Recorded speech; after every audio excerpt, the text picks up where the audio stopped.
One of the main selling points for a smartphone a decade ago was the fact that these were communicators. It was really the first time that the internet walked with you 24/7, and at the top of the food chain was Blackberry. This alone became so viral that we even had names for people that became addicted to their Blackberries. It's the main reason why I've carried two phones ever since, even if the Blackberry got replaced shortly after Blackberry 10 did its damage. What's funny is that today we don't communicate any less, as smartphones have become more essential, and yet using them for communication has become more cumbersome the larger they become for the sake of content consumption. So, guess who wants to change that one more time?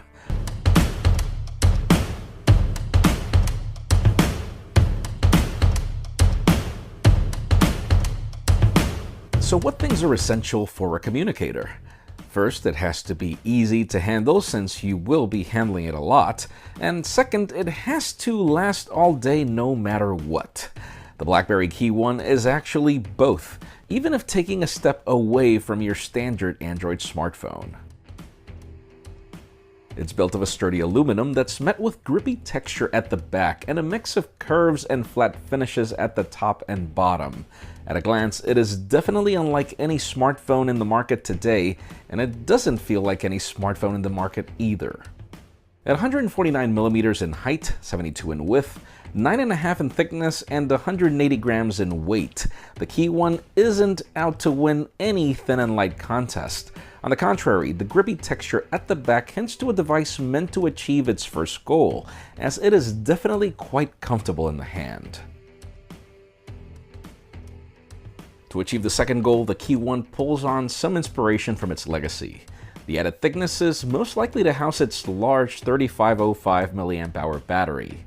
Its choice of internals are also more in line with that of a premium mid-ranger, given the added power efficiency of the Snapdragon 625 processor, since, again, this device values endurance more than content consumption. Its display is actually just a hair smaller than your standard iPhone 7 at 4.5 inches and brings the same IPS LCD technology at 3:2 aspect ratio. Color accuracy is great with decent blacks, and it's also efficient enough to bring an ambient display with your notifications. Below it, we also have the famous Blackberry QWERTY keyboard.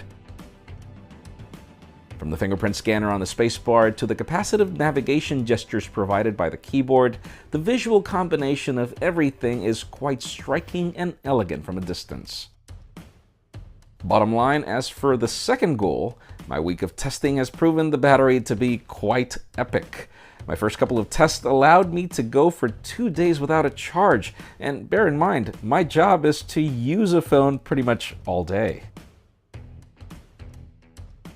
One of the key ingredients to achieve this great endurance is the inclusion of Android 7.1.1, as close to stock as possible. And I say as close to stock because visually it is, but it is very loaded with a ton of tools to help you communicate more efficiently. For starters, the launcher allows widgets, but you kinda don't need them. If you see 3 dots at the bottom of any app icon, swipe it up or down to reveal the application's widget, and you can actually switch it depending on how many are available. And if you still want regular widgets, you can find these in the app tray, in addition to a third tab for programmable shortcuts.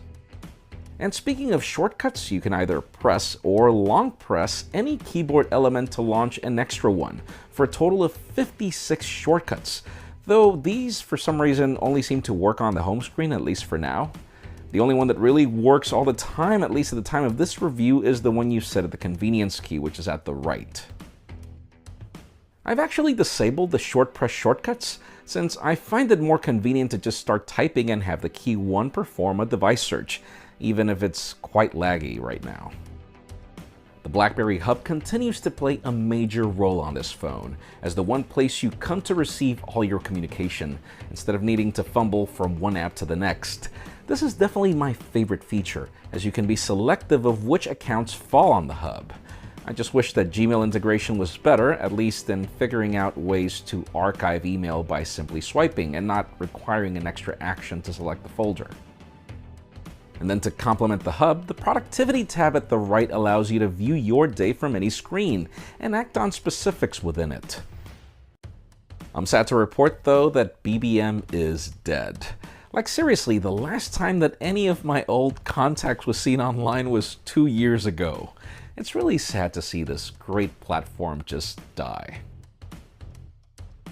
And then there is everything else, which pretty much looks like stock Android, and where the Pixel is mimicked in most things, like for example how notifications are portrayed on the ambient display, and the launch of the Google Assistant by pressing and holding the home button. Missing, though, are essentials like the blue light filter, which are not found at least on this version that I'm currently using. Now, all this bevy of custom software doesn't seem to like the limited spec sheet. I wouldn't call performance sluggish, but there is the occasional stutter when launching applications or navigating within them. And then ideas like typing a search from the home screen are great selling points for a persistent keyboard. But as I mentioned earlier, the lag can really hinder the experience, as you can't really tell what the phone is doing whenever you start typing, and then you have to wait for your response. And as for that persistent keyboard, there are elements to love and a sort of a wish list on my behalf. I find it genius to be able to use it for navigation between screens, and for this fingerprint scanner to be as fast as it is. I also love the swiping action for predictions, since these are on spot most of the time. And then my favorite, which would be the fact that it's multilingual without the need of me to switch languages. What I don't like is more a personal thing, as I can feel kind of cramped compared to even legacy Blackberries. It is also quite mushy when pressing it compared to older units as well. In my time testing it, I have started to get used to it, but I do hope the Key 2 will take over the rest of the chin and provide us with a larger keyboard. And Blackberry, since the technology is already capacitive, how about having it detect typing without the need to press the keys, as regaining muscle memory has been my largest learning curve. The camera is one of those stories I am glad to report on. The keYone sports the same IMX378 sensor that we find on the Google Pixel, and that is actually awesome. There isn't the background work that the Pixel is able to achieve with HDR+, but this device is actually a worthy contender for daylight photography in almost every scenario. The 1.55 microns on the sensor even allow this camera to perform admirably in low light, though focus can be a challenge. There is a setting to force the camera to not take the shot until focus is acquired, so you can pick your poison if you'd prefer it to take its time. Pro tip: disable HDR at night, and watch Juan's real camera review for more details. Another thing that's shocking is how well this camera stabilizes video, even without the inclusion of OIS, something which again is another very neat trick from the Pixel that's also mimicked here. And yes, this phone takes decent selfie photos, even though, again, we're not really fans of these. To conclude, I think it's important that we remember the main purpose of a communicator. Ergonomics and endurance are essential for someone that doesn't want to be carrying a battery pack around after a long day in the city, and in that respect, the Blackberry keYone nails everything.